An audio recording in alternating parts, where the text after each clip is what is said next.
So I thought perhaps you could first of all just share your experience of atrial fibrillation.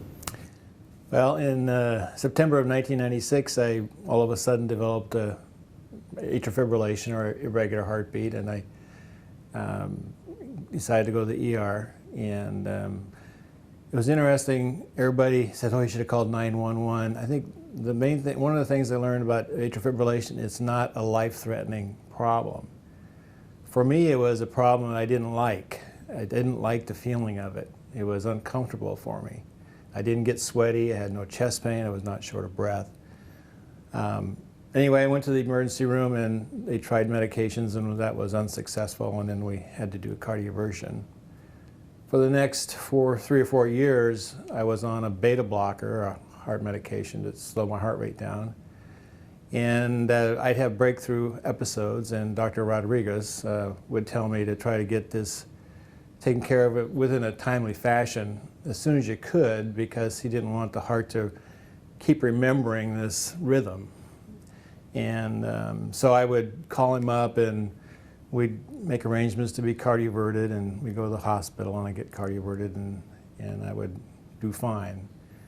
Until one time I woke up and they said, "Well, sorry, it didn't work." And then I was left with atrial fibrillation. And that's where I became a friend of propafenone, or erythmol. Yes.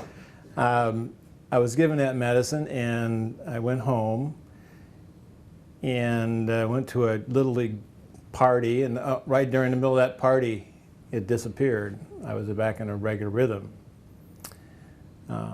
Just backtracking, I do have a family history of atrial fibrillation. My mother lived with it for many years. My dad had an episode of it, but never really lived with it. My brother ended up having it, and now my other brother is having it.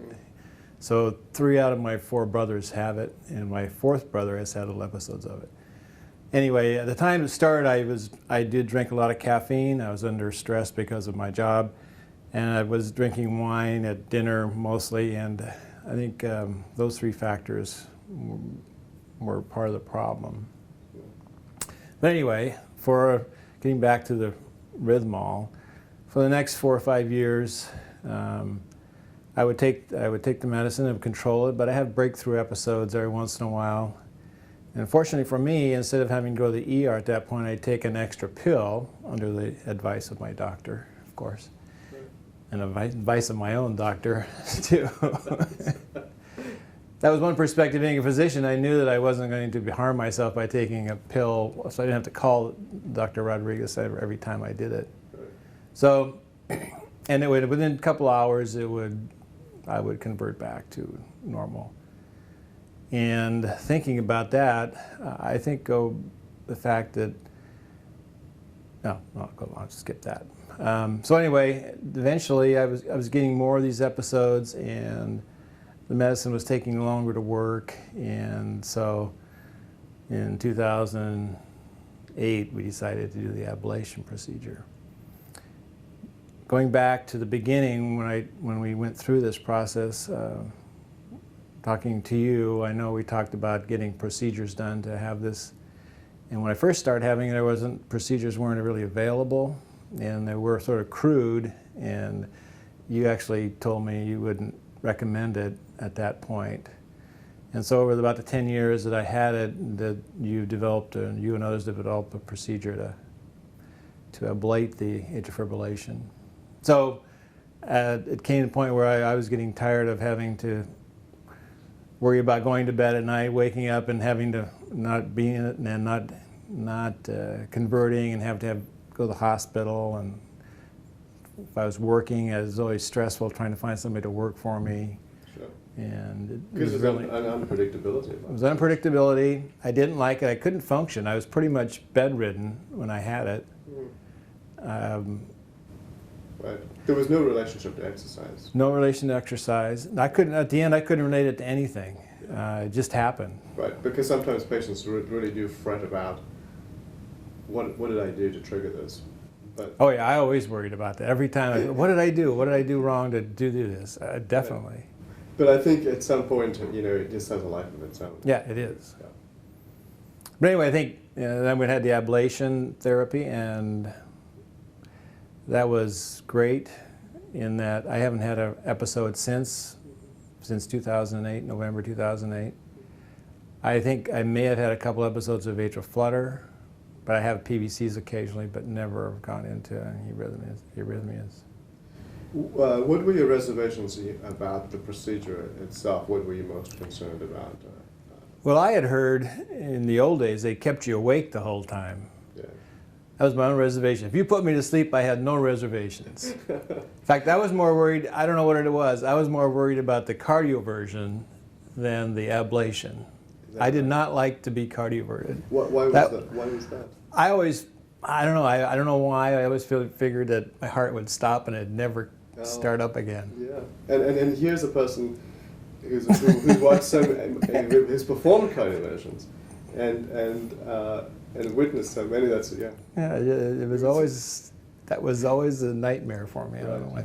It's a very safe therapy, though, we have to say that. I know it is. Yes, it is very safe. I know it is, but it was. Right. So you really never stressed about the ablation itself. Nope. Yeah. And did you recover well from the ablation? Were there any issues after the ablation? I often tell patients that they can feel quite tired, and I usually recommend that they take a week off work after that. Did you I had no problem. Yeah. I don't remember any problem. Right. Thinking about this, I think that your advice to have the cardioversion done as soon as possible probably helped me in the end. Right. In that my heart never really got into a good rhythm in all those years, so I was never into it a long time. I don't know if you've noticed that, if people who are in it all the time, it's harder to convert them out of it or not. But right, there's this saying in atrial fibrillation that atrial fibrillation begets atrial fibrillation. The idea is that when your heart's in atrial fibrillation, that electrical remodeling occurs, and it makes it much easier for the atrium to go to atrial fibrillation in the future, or for atrial fibrillation sometimes to perpetuate itself. So that's certainly, I think, true. I think that you managed it so well initially that with prompt cardioversions that for a period of time, you actually went for longer period between bouts of atrial fibrillation.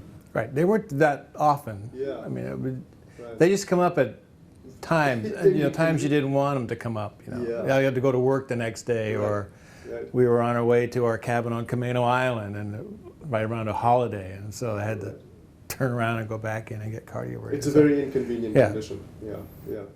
And I think I was fortunate in that I couldn't tolerate it. I think if I could tolerate it, I probably would have not treated it as aggressively as I did. Right.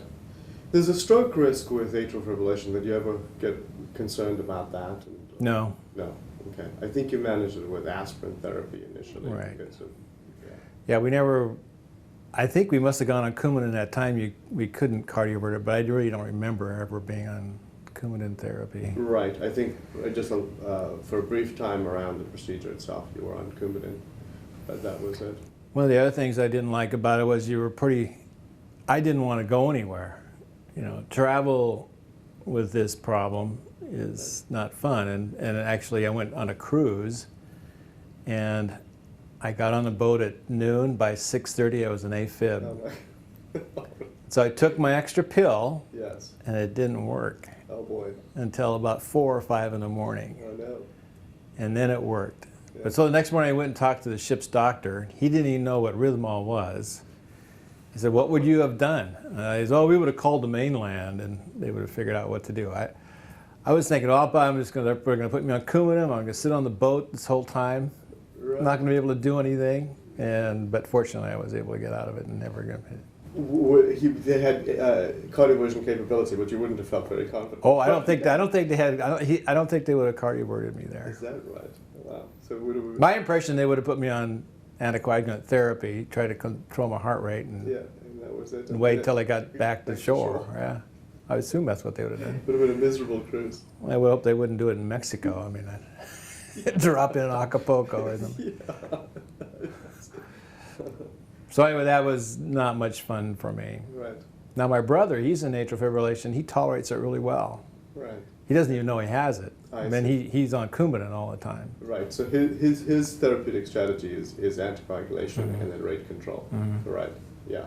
So I think the fact that you have symptoms with the condition really a lot of times dictates your treatment Right. strategy, of course, as well. Now, it's my impression that if this was happening, if I would have, say, in September of this year, I would have started having my AFib Yeah. and a couple of little episodes of cardioversion, I would be going to have my ablation done.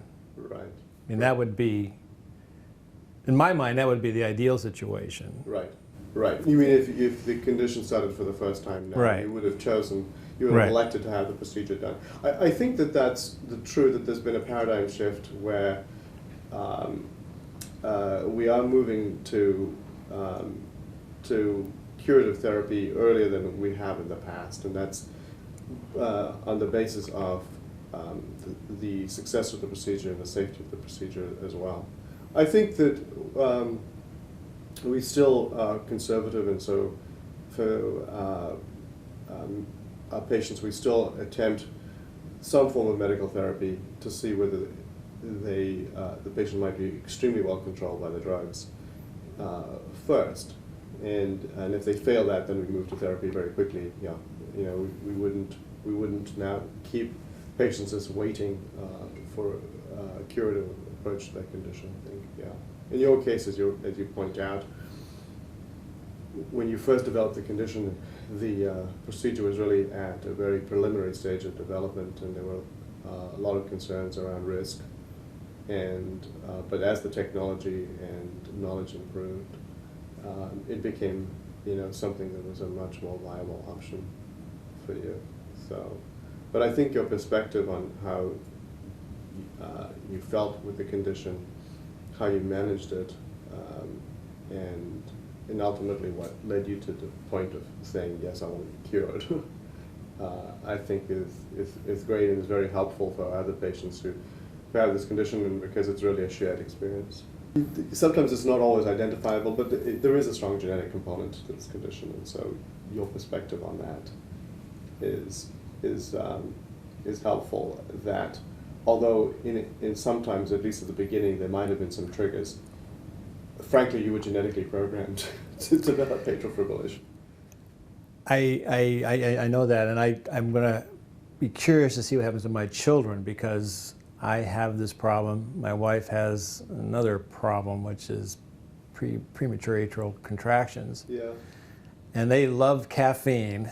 They like to drink beer. I don't know how much stress they're having in their life, but it's going to be curious to see how many of them. Some of them, they all say to themselves, "Oh, I'm doomed," so they just keep drinking. So I'll try to guide them to you if they have any arrhythmia. Then you can sort of keep track of that. Absolutely.